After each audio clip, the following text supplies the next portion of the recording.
Mereka itu kan yang diambil dari pikiran Karl Marx, Stalin gitu kan. Ya kan. Agama itu adalah candu. Agama itu adalah racun bagi masyarakat. Agama itu bahwa dituduh sebagai penghambat kemajuan. Gitu kalau komunis. Iya, di paham komunis ini.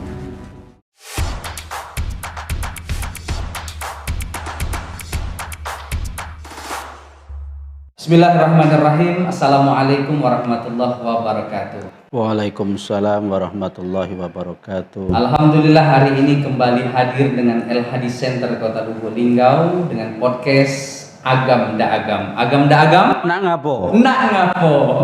Alhamdulillah. Hari ini tentunya kita sungguh sangat beruntung karena hari ini kita kembali menghadirkan narasumber yang insya Allah untuk di wilayah Kota Lubuk Linggau, Musirawas, Muratara, beliau ini sudah sangat familiar, artinya sudah sangat-sangat dikenal karena beliau ini adalah seorang dosen dan alhamdulillah beliau juga diamanahi sebagai Ketua Sekolah Tinggi Ilmu Agama Islam Bumi Silampari. Beliau adalah Bapak Ngimaduddin SAG MH. Apa kabar Pak Ngimaduddin? Alhamdulillah sehat. Alhamdulillah sehat. Gimana aktivitas kesehariannya Pak Ngimad? Ya karena memang lagi pusing nyusun proposal disertasi ini, jadi agak lumayan suntuk saya ini untuk menyelesaikan S3-nya ini kan. Mudah-mudahan lancar. Amin barakallah, minta doanya. Ya. Kita doakan terus mudah-mudahan Pak Ngimaduddin ini lancar dan sukses hingga titel S3-nya bisa tercapai. Amin barakallah, amin. Ya. Jadi para pencinta agam da agam, hari ini ada satu tema yang akan kita angkat berhubung kita sekarang ini pada bulan September G30 SPKI. Jadi tema yang akan kita angkat hari ini adalah apakah komunis itu masih ada? Dengan narasumber yang insya Allah beliau adalah seorang pengamat, peneliti, dan nantinya akan banyak hal-hal yang akan kita tanya dengan beliau. Untuk mengawali daripada podcast Agam Da Agam kita ini, Pak Ngimaduddin, kalau menurut Pak Ngimad sendiri, apakah saat ini ideologi komunis itu masih ada? Jadi begini ya, kalau persoalan ideologi tentunya masih ada, persoalan ideologi masih ada. Karena begini, sejatinya kalau kita lihat dari konteks pergerakan PKI tahun dulu, mulai dari tahun 1922 itu sudah ada loh PKI itu. Pemberontakan kan 3 kali beberapa itu PKI itu. Tahun berapa itu 1922 atau 1948 di Blitar, terakhir 1965 di peristiwa 30 September. Jadi sudah 3 kali. Nah kalau kita runut ke belakang tentang PKI, ini kan Partai Komunis Indonesia. Tapi sejatinya kalau kita mau jujur bahwa PKI ini kan Partai Komunis itu menganut ideologi komunal. Pahamnya paham kerakyatan. Sebenarnya tidak ada kaitannya dengan agama tertentu. Karena memang ideologinya adalah ideologi kerakyatan, komunal. Dari komunalisme. Lalu diambil kata komunis. Iya. Bukan berarti itu komunis itu tidak anti Tuhan, bukan. Tapi memang komunal itu paham kerakyatan. Jadi bagaimana sebuah negara itu diatur sedemikian rupa dengan paham-paham persamaan kerakyatan. Iya. Jadi tidak ada kaitannya dengan persoalan agama tertentu. Hanya saja dalam kelakuan sehari-hari Partai Komunis ini jauh menyimpang dari ajaran-ajaran agama, terutama dalam persoalan bagaimana kudeta kenegaraan yang begitu sadis, menghalalkan segala cara untuk mendapat kekuasaan, kira-kira begitu. Nah ada yang ngomong bahwa komunis ini tidak bahaya, seperti itu kan. Ada pendapat yang mengatakan bahwa komunis itu tidak bahaya. Ada juga yang mengatakan bahwa wah komunis ini bahaya ini kan, seperti itu. Nah, kalau menurut Pak Ngimat sendiri sebenarnya tingkat bahayanya komunis itu di mana? Jadi begini, kalau memang kita artikan secara letterlek tentang komunis dari kata komunal, memang tidak berbahaya karena itu pahamnya paham komunal, paham kerakyatan. Tetapi dikaitkan yang berbahaya itu manakala ideologi itu banyak yang bertentangan dengan nilai-nilai Pancasila kita, itu yang berbahaya. Jadi nilai-nilai Pancasila itu ketika dibenturkan dengan ideologi yang dipahami oleh komunis dalam memperjuangkan visi dan misinya, itu sangat jauh dari nilai-nilai Pancasila. Sebenarnya itu aja yang bikin dia bahaya itu kan itu. Terus ada juga yang ngomong seperti ini Pak, ada indikasi bahwa komunis itu sendiri sudah masuk ke pemerintahan. Nah, ini kalau menurut Pak Ngimat ini, kalau menurut pandangan Pak Ngimat itu kira-kira sebagai gambaran itu benar-benar ada atau enggak itu Pak? Gimana ya? Kalau secara keseluruhan lihat sejarah bangsa kita ini, ya jelas ada. Karena indikasi-indikasi ke arah situ kan sudah banyak gitu loh. Indikasi-indikasi ke arah bangkitnya sebuah ideologi komunis itu. Seperti itu. Iya. Itu indikasi bahwa memang sudah ada yang menyusup ke dalam. Iya, jadi itu. Nah, kalau gambaran Pak Ngimat, kira-kira kebijakan apa saja sebagai gambaran yang itu tuh memang didukung oleh orang-orang komunis, Pak? Jadi begini, kalau akhir-akhir ini kita melihat ada isu tentang penghapusan TAP MPRS nomor 25 tahun 66 misalkan itu sebenarnya udah indikasi kuat sebenarnya kan gitu. Kan TAP MPRS tahun 25 tahun 1966 itu kan tentang pembubaran PKI kan itu. Betul. Nah itu kan harus ada sekarang sebagian ada kelompok-kelompok tertentu yang memang ingin itu dihapus gitu kan. Sampai sekarang kalau TAP MPRS itu masih berlaku berarti secara ketatanegaraan itu masih berlaku itu. Seperti itu. Iya. Jadi kira-kira hal-hal seperti itulah yang sekarang itu kalau kita lihat dari sisi manapun, bukan hanya dari pemerintahan ya. Benar. Dari sisi manapun itu sekarang banyak yang memberikan advice untuk itu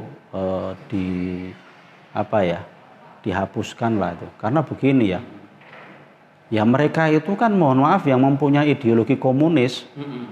Sekali lagi saya kait dengan ideologi komunis tadi itu ini beranak pinak. Ya kan beranak pinak ini kan bukan persoalan 100-200, ini jutaan orang ini kan.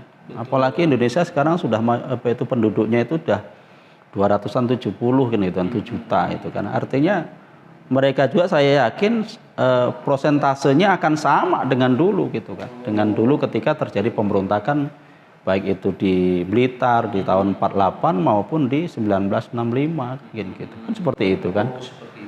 Jadi itu. Kalau pandangan Pancasila itu sendiri Pak terhadap komunis ini seperti apa Pak? Ya tegas-tegas kalau memang komunis itu nanti labelnya bahwa anti Tuhan, itu jelas nggak bisa diterima. Nggak bisa, tegas-tegas kan Pancasila kan mengatakan ketuhanan yang Maha Esa. Kalau seorang komunis itu seorang komunis itu betul-betul dia memang tidak menjalankannya tidak sesuai dengan aturan-aturan Tuhan, ya nggak bisa. Tentunya kan ditolak kan gitu. Seperti itu. Iya. Berarti intinya komunis itu menolak agama. Iya, paham agama. Bahkan dalam teks-teks tertentu seperti misalkan mereka itu kan yang diambil dari pikiran Karl Marx, Stalin gitu kan. Iya kan. Agama itu adalah candu. Agama itu adalah racun bagi masyarakat. Agama itu bahwa dituduh sebagai penghambat kemajuan. Gitu kalau komunis. Iya, dipaham komunis ini. Pada dasarnya kalau itu kita pahami sebagai sebuah teks asli tentang komunal tadi memang tidak berbahaya, tapi orang-orangnya itu bagaimana dia memberikan semacam apa namanya gambaran bahwa dengan menggunakan teks-teks agama itu mereka merasa tidak nyaman dan mereka merasa tersiksa kan gitu ya. Iya. Jadi Pancasila itu kalau memang ini mereka orang-orang komunis menurut agama harus berani menolak berarti Pak ya. Oh, iya jelas kalau apa itu kalau kita masih meyakini agama sebagai dasar kita ya kita tolak. Iya, tolak dengan tegas. Ada indikasi perubahan. Contoh nih Pak, maaf Pak, agak lari ke Pancasila. Dari Pancasila kemarin mau dirubah menjadi Trisila. Ini bagaimana? Dari Pancasila mau dikerucutkan menjadi Trisila. Lah, iya. Ada nggak kira-kira oknum-oknum komunis yang merancang ini, Pak? Ya jelas ada. Itu kan saya melihat apa itu mereka mau bereforia dengan nostalgia masa lalu. Mereka tidak pernah punya konsep tentang itu. Artinya kan begini.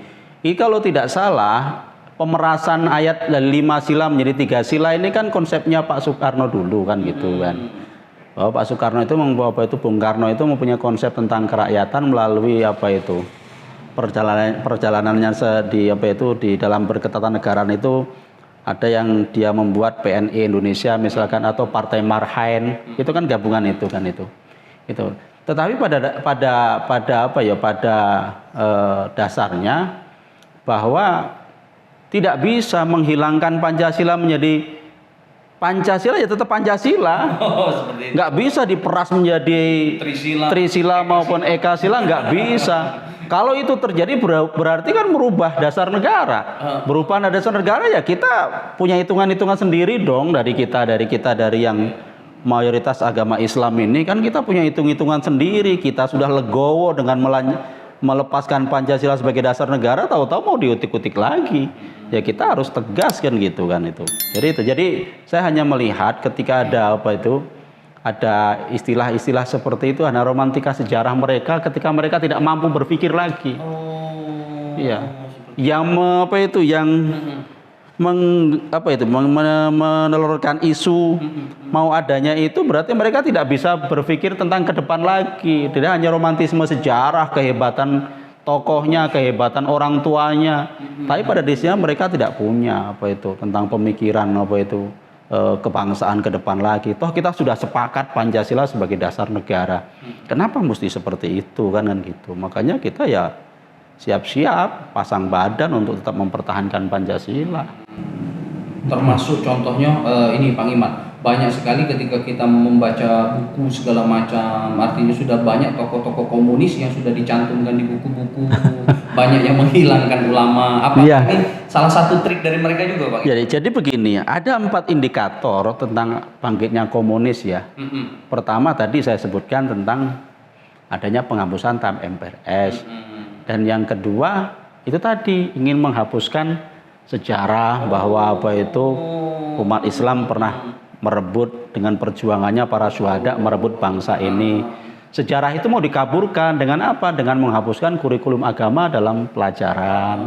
Misalkan seperti itu. Yang ketiga mungkin ke depan perlu ada yang ketiga ya, ada undang-undang rekonsiliasi. Maksudnya itu Pak? Itu perdamaian. Jadi seolah-olah PKI dengan dengan kita yang pernah dikhianati itu berdamai aja gitu loh, seolah tidak terjadi apa-apa gitu loh itu. Itu dibuat undang-undang, nah itu sangat berbahaya sekali. Artinya kita lupa dengan sejarah, padahal Bung Karno pernah pesan jas merah. Jangan sekali-kali melupakan sejarah, maka sejarah yang kelam kayak gitu mau kita lupakan, bangsa apa kita ini kan gitu kan itu. Jadi itu yang keempat itu adalah bagaimana nah ini RUU Sidak ini yang kemarin penghapusan madrasah itu kan itu. Nah, itu kan berbahaya itu kan itu. Jadi ada 4 indikator itu sebenarnya kalau kita berbicara tentang bangkitnya komunis itu. Di samping memang yang kita hadapi sehari-hari itu banyak juga sih kelakuan komunis itu kan. Dan itu memang kita sekarang sudah ya saya nggak mengharapkan itu terjadi gitu loh. Betul. Karena setiap tahun yang saya alami nanti biasanya itu nanti akan ada kejadian menjelang 30 September ini kan. Biasanya ini masih tenang ini, tapi nanti biasanya ada yang kejadiannya mirip dengan dengan kelakuan para orang yang tidak punya Tuhan. Artinya dalam bingkai apa itu komunis. Nah, itu akan mirip biasanya. Saya memperhatikan betul itu per tiap tahun itu. Entah kiai yang disembelih kemarin, ada yang orang yang dibakar hidup-hidup, ada kemarin kan. Nah itu yang kita khawatirkan. Mudah-mudahan kita di September ini tidak ada terjadi itu lagi kan gitu. Jadi saya jujur ya cuma yakin aja. Kalau kita mau ke masjid misalkan gitu menjelang 30 September, itu ada rasa was-was juga akhirnya kan gitu. Oh gitu Pak ya? Iya. Ada terbayang maksudnya dengan traumatik itu jelas ada kan gitu kan itu, bahwa mereka menggunakan apa namanya ya mesin-mesin apa namanya itu pemburu siber itu. Jadi saya nggak bisa memberikan bahasa yang pas seperti apa. Yang jelas tanda-tanda itu tiap tahun saya perhatikan ada. Ya, dan kebetulan tanggalnya itu hampir mendekati 30. Iya. Jadi kalau menurut Pak Imat sendiri itu kira-kira peringatan G30 SPKI ini penting nggak berarti untuk setiap tahun diperingati Pak? Penting, karena ini kan sejarah bangsa ya, sejarah kelam bangsa ya. Bukan kita mau dalam tanda petik itu untuk mengingatkan saudara-saudara kita yang hari ini mohon maaf sudah tobat, bukan. Tetapi ini kan mengingatkan sebuah sejarah perjalanan bangsa, bahwa yang namanya tragedi-tragedi kemanusiaan seperti ini diulang sebagai pembelajaran bagi generasi selanjutnya agar itu tidak terulang kembali. Karena walau bagaimanapun bangsa terluka dengan hal itu. Iya. Kalau Pak Imat sendiri setuju enggak? Kalau kan kita nengok di media sosial itu kan banyak orang yang ayo nonton film G30 SPKI lagi, ayo nobar. Nah kira-kira Pak Imat sendiri menanggapi setiap malam 30 September nobar film G30 SPKI.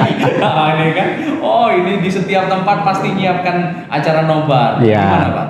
Ya sebenarnya saya tidak namanya film kan versi ya, ya versi orang.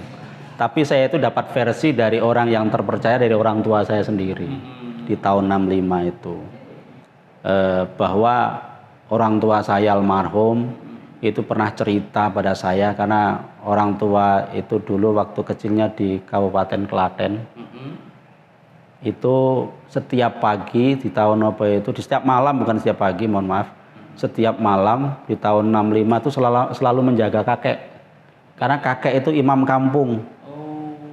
Jadi cerita bapak itu setiap habis sholat isya mereka sudah siap-siap di depan pintu membawa tombak dan lain sebagainya, supaya nanti orang PKI nggak masuk. Nah itu cerita bapak saya sendiri itu. Di samping cerita mbah saya sendiri, memang mbah saya kan memang pejuang di di Jogja itu kan, waktu itu dengan tentang PKI itu. Nah kalau cerita bapak saya jadi almarhum itu seperti itu. Tiap malam selama gerakan G30S itu dia siap di depan pintu itu membawa tombak dan senjata apa adanya untuk menjaga simbah saya. Kalau sewaktu-waktu diserbu oleh PKI. Karena emang di daerah Klaten kan pusatnya dulu. Betul. Jadi itu cerita bapak saya, dan itu melekat di saya gitu loh. Dan itu kujadikan kujadikan cerita dengan anak-anak saya. Nah, yang lebih asik memang saya sarankan untuk menonton itu ya, saya bukan persoalan setuju tidak setuju, tapi memang kalau sejarah itu pun versi film itu seperti itu kan versi buatan orang. Tetapi sejarah yang nyata yang cerita, masa orang tua saya bohong dengan saya kan gitu kan, nggak mungkin kan itu. Dan itu cerita bapak saya sendiri almarhum itu.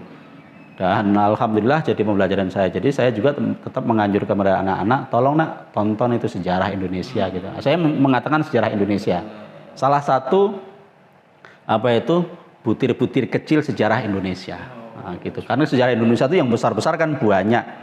Tapi memang yang paling yang paling kita mendekati agak kemarin itu, karena ini sentimen lain yang berkaitan dengan akidah kita. Jadi saya suruh tonton gitu anak-anak saya juga. Setidaknya membangkitkan. Ya saya juga dengan teman-teman di masjid juga saya saya kasihkan jamaah saya tonton kembali aja walaupun sudah bosan. Lalu kira-kira Pak Imat, apalah kira-kira yang harus diperbuat negara ini untuk menghambat paham-paham atau ideologi-ideologi komunis, dan tidak hanya negara tapi juga masyarakat? Ya bagaimana ya? Pertama memang yang harus diperkuat itu pondasi-pondasi tentang nilai-nilai ketuhanan, nilai-nilai apa itu keagamaan sesuai dengan Pancasila. Nah, implementasikan aja Pancasila. Sila-sila yang ada dalam Pancasila secara baik. Ya. Artinya bahwa Pancasila itu sudah dalam tanda petik ya saripati Al-Qur'an yang sudah sempurna gitu saya pikir. Dalam konteks ketatanegaraan. Ya. Dengan masyarakat juga seperti itu. Masyarakat memang harus apa itu pandai memilih dan memilah tentang ideologi-ideologi yang masuk. Kalau memang sekiranya bertentangan dengan Pancasila ya kita tolak dengan baik-baik. Itu dengan masyarakat ya. Dengan pemerintahan juga sekali lagi implementasikan itu tentang Pancasila. Bagaimana membuat hukum-hukum yang berdasarkan dengan ketuhanan.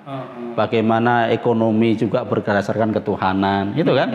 Bagaimana ekonomi yang berkeadilan, bagaimana demokrasi yang berkeadilan. Banyak kan istilahnya sisi-sisi lain yang berkaitan dengan implementasi daripada Pancasila itu sendiri. Dan harus kita ingat bahwa di dalam Pancasila itu kan ada dua nilai keadilan. Ada dua ya. Keadilan kemanusiaan yang adil dan beradab. Yang terakhir itu keadilan sosial bagi seluruh rakyat Indonesia. Itu sudah maknanya dua, itu dalam itu. Pertama tentang kemanusiaan yang adil dan beradab, itu persoalan HAM itu. Dan sekali lagi saya sampaikan bahwa memaknai Pancasila itu harus berkaitan antara sila yang satu dengan sila yang lain. Itu yang harus kita berikan penjelasan kepada masyarakat. Pertama begini, misalkan kita menerjemahkan tentang kemanusiaan yang adil dan beradab. Itu sumbernya harus dari sila pertama. Dari yang pertama dulu. Iya, sumbernya harus sila pertama. Bagaimana HAM itu HAM kan? Kemanusiaan yang adil dan beradab itu kan HAM. Hak asasi manusia. Tapi hak asasi manusia yang mempunyai nilai-nilai ketuhanan. Kalau kita di Islam mempunyai nilai-nilai spiritnya adalah ajaran baginda Nabi atau wahyu dari Allah Subhanahu wa taala. Itu spiritnya kan gitu kan itu. Jadi kalau adil itu enggak misalkan adil keadilan HAM itu tidak bisa serta-merta diukur dengan hanya rasa, tapi batin juga kan gitu. Iya. Jadi menilai keadilan kemanusiaan itu bagaimana harmoni hubungan kemanusiaan itu berdasarkan ketuhanan. Iya. Ya. Terus yang selanjutnya lagi misalkan persatuan juga ya. Persatuan juga itu berdasarkan ketuhanan. Iya, enggak bisa. Persatuan hanya berdasarkan kesatuan kalau tidak ada nilai-nilai ketuhanan, ya kan? Artinya bagaimana kita membina persatuan itu tidak saling menjatuhkan, tidak saling menjelekkan, tidak saling mengolok-olok dan lain sebagainya. Terus kita menerjemahkan sila keempat, kerakyatan yang dipimpin oleh hikmat kebijakan. Demokrasi. Itu kan demokrasi. Demokrasi juga jangan ke demokrasi yang kebablasan, tidak ada sopan santun. Demokrasi yang berasaskan dengan ketuhanan. Kalau kita Islam, demokrasi yang berdasarkan ajaran-ajaran yang disampaikan ke baginda Nabi melalui wahyu-wahyu Allah itu kan. Ya kan? Ya artinya sopan santun dan lain sebagainya. Yang terakhir keadilan sosial, itu kan keadilan ekonomi. Keadilan ekonomi itu kan keadilan kita rujukkan dengan keadilan ketuhanan juga. Nah itu masyarakat sebenarnya Pancasila ini kalau diamalkan dengan baik, wah hebat ini. Kalau masyarakat pejabatnya nggak ada yang korupsi. Bener. Ya saya takut begini. Ya kita ini sekarang rame-rame meneriakan NKRI harga mati. NKRI harga mati ya benar. Pancasila harga mati. Betul. Iya kan? Iya. Tapi saya lihat hanya untuk melindungi kepentingan kekuasaan aja. Nah repot itu kan gitu kan. Kan nggak istilahnya nggak asik gitu kan, nggak asik gitu kan itu. Seharusnya ya kalau kita berbicara tentang tentang bernegara itu, nah ini sebenarnya itu yang harus kita kita pertahankan dengan baik. Jadi sudah selesai sebenarnya kita bernegara ini. Tinggal sekarang kita menerjemahkan, mengimplementasikan dari kemauan Pancasila. Pancasila ini kan cita-cita. Betul. Iya kan? Visi misi kita, visi misi bernegara kita tuh Pancasila. Yang itu diambil dari kampung, orang sederhana itu. Dulu kan orang-orang kampung orang yang berketuhanan. Benar. Iya kan? Iya. Orang-orang kampung kita itu orang-orang yang mempunyai nilai kemanusiaan tinggi. HAM-nya tinggi. Benar. HAM-nya orang dusun itu kan sederhana. Kalau nggak mau dicubit, jangan cubit.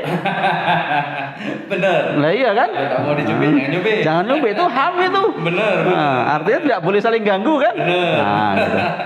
Orang-orang kampung tuh orang yang menjaga nilai persatuan, gotong royongnya tinggi. Gotong royong kuat. Benar itu Bang Iman. Iya, ini nilai-nilai kampung itu tuh. Artinya digali dari ribuan tahun yang lalu. Jadi kalau itu kita terapkan, insya Allah. Begitu juga dengan sila keempat, ya musyawarah kalau di kampung itu. Makanya saya setuju saya dengan undang-undang Pilkades yang sekarang ini merusak musyawarah itu. Ini kritik ya. Iya betul. Enggak apa-apa. Orang desa dengan ada undang-undang desa tentang Pilkades ini silaturahmi hancur lebur itu. Nah itu sebenarnya demokrasi yang kebablasan. Oh iya. Ya gara-gara apa itu Pilkades antara Mamang dan Bibi tidak senaian rumah. Sudah tidak berteguran lagi. Tidak berteguran lagi. Ya itu jangan sampai seperti itu. Tetap kira disusupi komunis tidak kira-kira nih Pak? Salah satu ya. Salah satu metode komunis itu kan itu mengadu domba. Oh, adu domba. Dia tidak akan sanggup sekarang tuh face to face dengan kita nggak sanggup. Nah, bisanya yang kayak gini, adu domba. Dan yang paling enak sekarang kan begini. Ini saya berbicara. Jadi umat Islam. Iya. Itu misalkan kita umat Islam, kita berbicara umat Islam ya. Umat Islam itu sekarang nggak ada musuh kan. Nah biasanya orang itu kalau nggak ada musuh itu saudara sendiri musuhnya. Betul. Iya kan? Ketika nanti ada musuh dari orang lain kita baru bersatu. Nah hari ini kita kan nggak ada musuh. Nggak ada musuh. Nah salah satu orang orang komunis tadi kalau dia mau menabrak langsung nggak bisa. Benturkan kita. Itulah diantara kita sama muslim ini sering diadu. Iya, contoh kita kemarin misalkan soal yang mohon maaf kita merefleksi ke belakang. Soal Ahok menafsirkan ayat berapa tentang Al-Maidah nomor 51 itu. Iya. Kita bergerak serempak kan umat Islam. Betul. Tetapi ketika nggak ada, kita gontok-gontokan. Nah itu salah satu metode komunis juga untuk menghantam kita, gontok-gontokan. Dan makanya kalau ada umat Islam gontok-gontokan, yang tepuk tangan komunis. Artinya sudah berhasil. Sudah berhasil saya. Tinggal. Ada juga terdengar sih, ada komunis gaya baru. Nah komunis gaya baru. Apakah komunis ini juga berkembang sesuai dengan perkembangan perkembangan keadaan atau gimana itu Pak Giman? Nah iya, jadi begini loh. Sisi apapun dari kehidupan bertata negara ini kan benturan ya, benturan kepentingan ya. Artinya kalau kita sebutkan komunis gaya baru, dia juga akan menyerang kita dengan gaya baru juga. Ya dengan menggunakan teknologi dan lain sebagainya yang sekarang itu memang lagi asik-asiknya mereka itu menikmati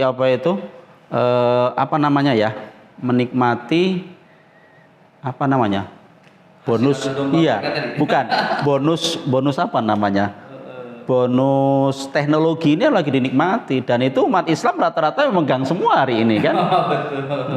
Ya misalkan begini ya, sebenarnya banyak sisi-sisi lain yang memperlemah daya juang kita, memperlemah daya militansi keislaman itu banyak yang diserang melalui digital ini.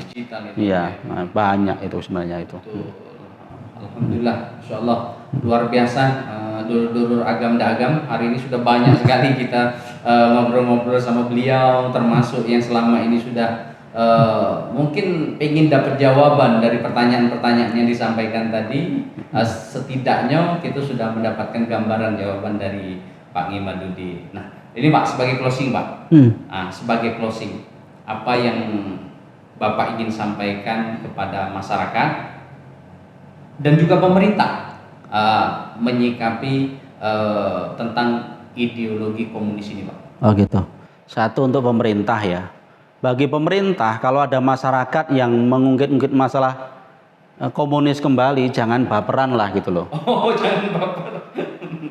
Iya, karena memang ya kita tidak bisa menafikan di beberapa tahun terakhir ini tentang komunis menjadi apa itu jadi seolah-olah kadang menjadi apa itu konsumsi publik yang mengarah kepada politik.